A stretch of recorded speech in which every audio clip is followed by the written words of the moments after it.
Est-ce que votre bébé sait vraiment que vous l'aimez? Vous faites tout ce qu'il faut. Vous le nourrissez, vous le portez, vous vous levez à 3 heures du matin même quand chaque cellule de votre corps réclame du repos. Et pourtant, quelque part dans un coin de votre tête, une question revient tout doucement. Est-ce que mon bébé ressent vraiment mon amour? Je voudrais que vous marquiez une pause ici, parce que ce que je vais partager avec vous dans les prochaines minutes risque de changer complètement la façon dont vous voyez votre bébé et dont votre bébé vous voit. Voici quelque chose que la plupart des jeunes parents n'ont jamais entendu. L'amour, pour un bébé, ce n'est pas un sentiment, c'est un langage.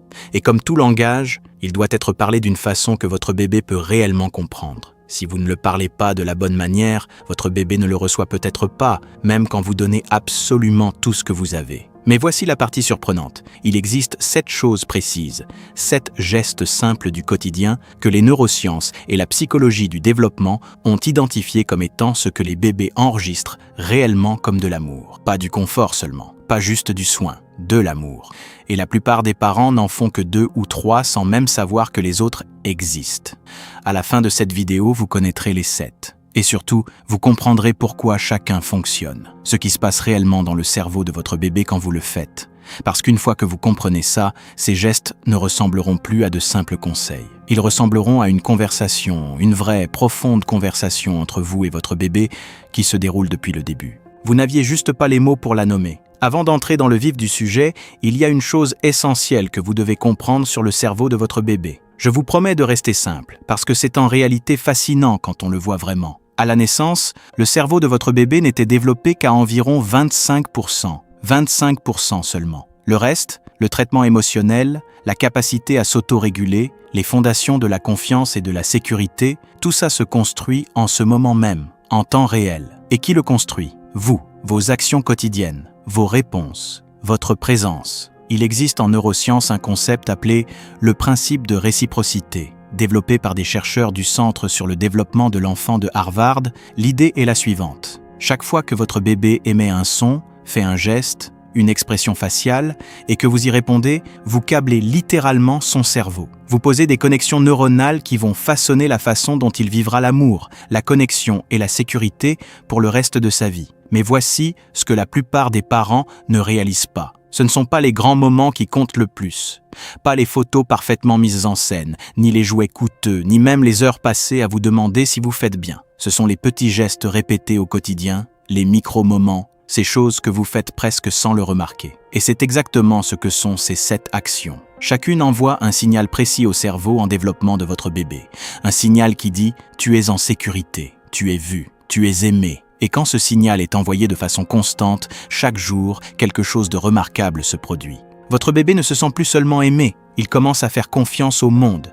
Il développe ce que les psychologues appellent l'attachement sécure. Et les recherches montrent que les bébés avec un attachement sécure grandissent en adultes plus confiants, émotionnellement plus résilients et socialement plus capables. Alors quand vous faites ces choses, vous ne faites pas juste du bien à votre bébé aujourd'hui. Vous construisez qui il sera pour le reste de sa vie. Passons maintenant au premier point.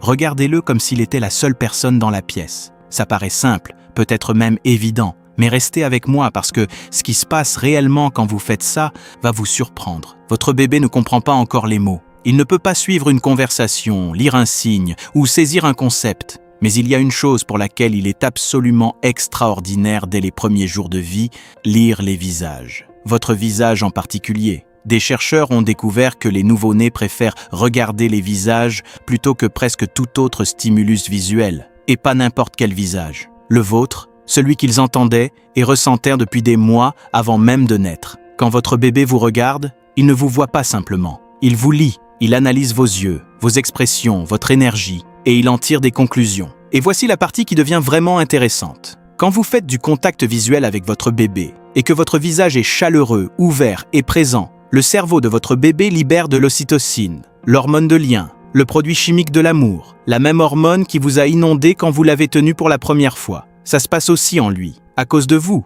à cause de vos yeux. Mais voici l'autre côté de la médaille, et c'est important. Quand les bébés regardent un visage plat, distrait ou émotionnellement absent, même pour quelques minutes seulement, les études montrent qu'ils deviennent visiblement perturbés. Ils commencent à émettre des sons, à tendre les bras, à chercher une réponse. Et s'ils n'en obtiennent pas, ils se ferment, ils se replient sur eux-mêmes. Cela a été démontré dans ce qu'on appelle l'expérience du visage figé. Si vous ne l'avez jamais vue, je vous recommande vraiment de la chercher après cette vidéo. Elle montre en temps réel à quel point les bébés dépendent de votre réactivité émotionnelle pour se sentir bien. Qu'est-ce que ça signifie concrètement? Que quand vous nourrissez votre bébé, essayez de poser le téléphone même quelques minutes et regardez-le simplement. Laissez votre visage être doux, chaleureux et présent. Quand il lève les yeux vers vous, et il le fera, regardez-le en retour. Tenez ce regard, souriez, laissez-le voir que vous le voyez. Ce moment de contact visuel, pour votre bébé, c'est l'amour rendu visible. Deuxième point, parlez-lui tout le temps, de tout. Je sais, vous vous sentez un peu ridicule à commenter votre matinée à quelqu'un qui ne peut pas vous répondre. On va changer ta couche maintenant. Et votre bébé vous fixe avec ses grands yeux immenses. Mais voici ce qui se passe réellement pendant que vous parlez. Chaque mot que vous prononcez atterrit dans le cerveau de votre bébé comme une graine. Il ne comprend pas encore le sens, mais il traite le rythme, le ton, la structure du langage. Il associe le son de votre voix à des sentiments de sécurité et de proximité. Et en même temps, il construit ce que les chercheurs appellent une architecture langagière, le cadre neurologique qui lui permettra un jour de comprendre et de parler. Il existe une étude majeure souvent appelée l'écart des 30 millions de mots, et sa conclusion principale est celle-ci. Les bébés à qui l'on parle davantage dans leurs premières années développent des compétences langagières, cognitives et émotionnelles sensiblement plus solides. Pas à cause de ce qui est dit, mais à cause du fait d'être parlé, d'être adressé comme une personne, d'être traité comme quelqu'un dont la présence compte. Et voici la chose subtile et puissante dans le fait de parler à votre bébé. Ça communique quelque chose au-delà du langage. Ça dit « je te vois, je t'inclus ». Tu mérites qu'on te parle. Et pour un tout petit être humain qui commence à peine à comprendre ce que ça signifie d'exister dans le monde, ce message est absolument tout. Alors parlez pendant que vous le changez. Chantez pendant que vous le nourrissez. Décrivez ce que vous faites, ce que vous voyez, ce que vous ressentez. Pas besoin que ce soit brillant ou élaboré. Il faut juste que ce soit vous qui dirigez votre attention et votre voix vers lui avec chaleur. Parce que votre voix, ce n'est pas juste un son pour lui, c'est la maison. Troisième point, répondez à ses pleurs. À chaque fois, je sais que celui-ci peut sembler controversé. Vous avez peut-être entendu des conseils sur le fait de ne pas se précipiter à chaque pleur, de les laisser un peu. Et je veux y répondre directement, parce que la science ici est très claire, et elle pourrait vous mettre l'esprit complètement à l'aise.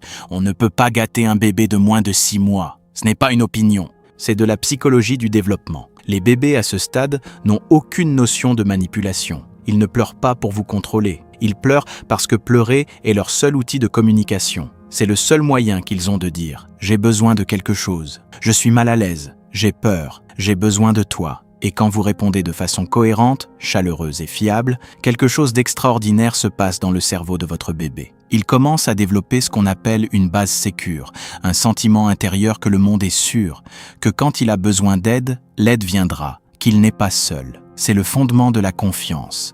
Et la confiance est le fondement de l'amour. Voici la partie surprenante. Les recherches montrent que les bébés dont les pleurs reçoivent une réponse cohérente dans les premiers mois pleurent en fait moins en grandissant, pas plus.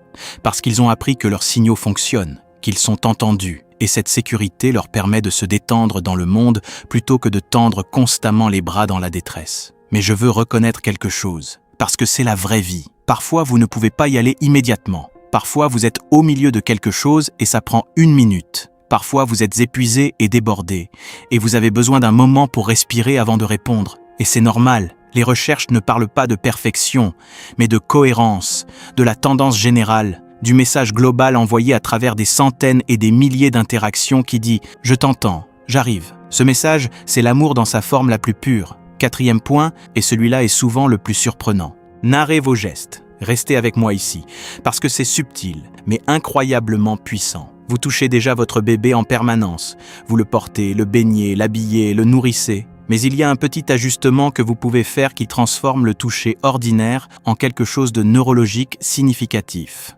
Nommez-le. Simple, doux, dit juste avant ou pendant le contact. Voici pourquoi c'est important. Les bébés naissent avec ce qu'on appelle une réponse de sursaut élevée. Leur système nerveux est exquisément sensible et un toucher inattendu peut déclencher une réponse de stress, même s'il est affectueux. Mais quand le toucher est anticipé, quand il est accompagné d'un signal verbal, le cerveau le traite différemment. Il est catégorisé comme sûr, intentionnel, connecté. Ce que vous faites en narrant votre toucher, c'est construire quelque chose qu'on appelle la conscience corporelle et la co-régulation. Vous enseignez à votre bébé que son corps est en sécurité, que le contact avec vous est sûr et que vous êtes attentif à son expérience physique. Et cette combinaison, voix plus touchée, plus contact visuel, crée l'un des signaux de lien les plus puissants que le cerveau d'un bébé puisse recevoir. Il existe aussi quelque chose qu'on appelle le peau à peau, le contact direct entre votre peau et celle de votre bébé, qui a été étudié en profondeur chez les bébés prématurés, mais qui s'applique à tous les nouveau-nés. Le peau à peau a démontré qu'il régule le rythme cardiaque du bébé, sa température et ses niveaux de cortisol, l'hormone du stress. Les bébés qui bénéficient d'un contact peau à peau régulier pleurent au moins, dorment mieux et montrent des comportements de lien plus forts avec leurs parents. Le toucher, ce n'est pas juste du réconfort, c'est de la communication. Et quand vous le combinez avec votre voix et votre attention, il devient quelque chose que le cerveau de votre bébé enregistre sans ambiguïté, comme de l'amour. 5e point, reproduisez ces expressions. Faites comme lui. C'est tellement simple que ça ressemble presque à un jeu. Mais sur le plan du développement, c'est l'une des choses les plus profondes que vous puissiez faire. Quand votre bébé fait une grimace, refaites-la. Quand il émet un son, répétez-le. Quand il tire la langue, et oui, les bébés font ça dès quelques semaines, faites-le aussi. Quand il sourit, illuminez-vous comme si le monde venait de s'embellir. Parce que pour lui, c'est exactement ça. C'est ce qu'on appelle le mirroring, le jeu de miroir. Et il fait quelque chose de remarquable pour le sens de soi en développement de votre bébé. Votre bébé ne sait pas encore où il se termine et où vous commencez. Il commence tout juste à comprendre qu'il est une personne séparée avec un corps et des expériences qui lui sont propres. Et l'une des principales façons dont il se comprend lui-même, c'est en observant votre réaction face à lui. Quand il fait quelque chose et que vous le lui renvoyez, vous dites essentiellement « J'ai vu ce que tu viens de faire, je le reconnais, ça existe, tu existes ». Ça peut paraître presque philosophique, et d'une certaine façon c'est le cas, mais c'est aussi profondément pratique. Le jeu de miroir construit ce que les psychologues appellent la consonance émotionnelle, le sentiment d'être vraiment compris par une autre personne. Et les bébés qui vivent un jeu de miroir cohérent développent une meilleure régulation émotionnelle, de meilleures compétences sociales et une plus grande capacité d'empathie plus tard dans la vie. Et voici la belle chose, ce jeu de miroir est intrinsèquement joyeux. Quand vous le faites, vous jouez, vous vous connectez, et votre bébé adore ça. Observez son visage la prochaine fois que vous le faites. Le plaisir qu'il montre quand vous lui renvoyez ses expressions est l'une des manifestations de joie les plus pures que vous aurez jamais le privilège de voir.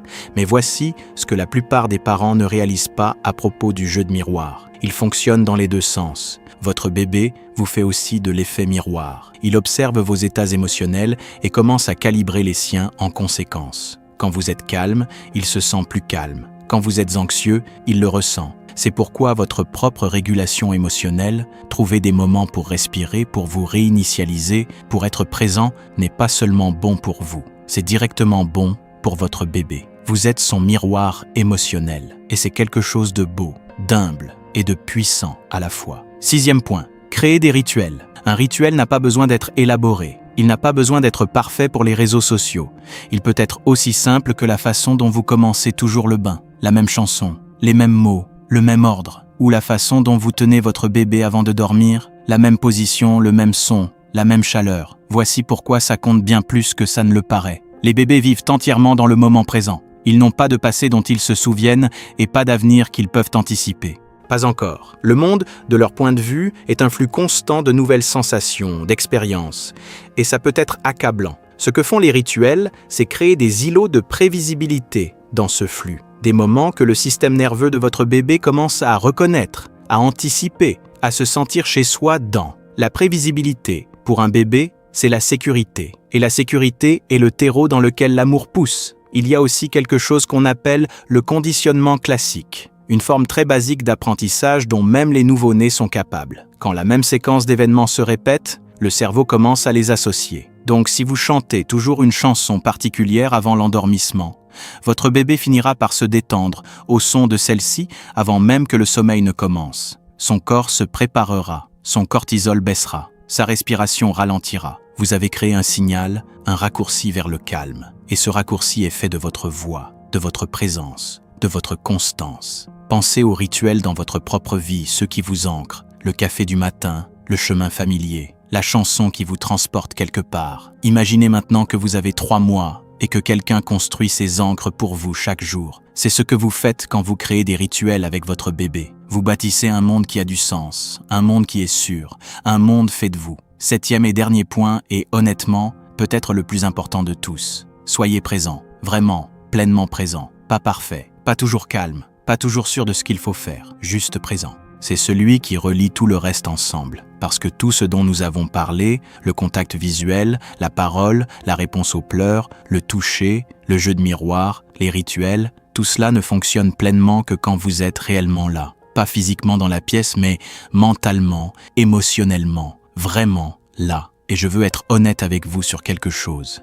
C'est aussi le plus difficile, parce que la nouvelle parentalité est épuisante, d'une façon qui est sincèrement difficile à mettre en mots. Le manque de sommeil, l'incertitude, l'énorme bouleversement dans votre identité et votre vie, c'est beaucoup. Et la pression d'être présent tout le temps peut ressembler à juste une chose de plus à rater. Alors permettez-moi de vous proposer une autre façon de voir les choses. Être présent ne veut pas dire être parfait. Ça ne veut pas dire jamais d'écran, ni un engagement constant, ni 100% d'attention à chaque moment de veille. Ce n'est pas réaliste, et ce n'est pas ce que la science vous demande. Ce que ça veut dire, c'est ça. Dans les moments où vous êtes avec votre bébé, laissez-vous réellement être avec lui. Posez la liste des choses à faire mentale 1 minute. Arrêtez de répéter la conversation que vous devez avoir, ou la chose que vous avez oublié de faire, et regardez juste cet être minuscule qui vous regarde de tout son être. Parce que voici la vérité sur les bébés. Ils savent, pas avec des mots, pas consciemment, mais leur système nerveux sait si la personne qui les tient est vraiment avec eux ou ailleurs. Ils peuvent sentir la différence entre un corps présent et une personne présente. Et quand vous choisissez d'être vraiment là, même en petite dose, même dans des moments imparfaits, ils le ressentent d'une façon qui va plus profondément que tout le reste sur cette liste. Voici ce que je voudrais que vous gardiez après cette vidéo. La présence n'est pas un cadeau que vous offrez à votre bébé aux dépens de vous-même. C'est en réalité le contraire. Les moments où vous ralentissez et vous connectez vraiment avec votre bébé sont souvent les moments qui vous rechargent, qui vous rappellent pourquoi vous faites tout ça, qui coupent à travers le bruit et l'épuisement pour vous offrir quelque chose qui ne peut pas être fabriqué, acheté ou planifié.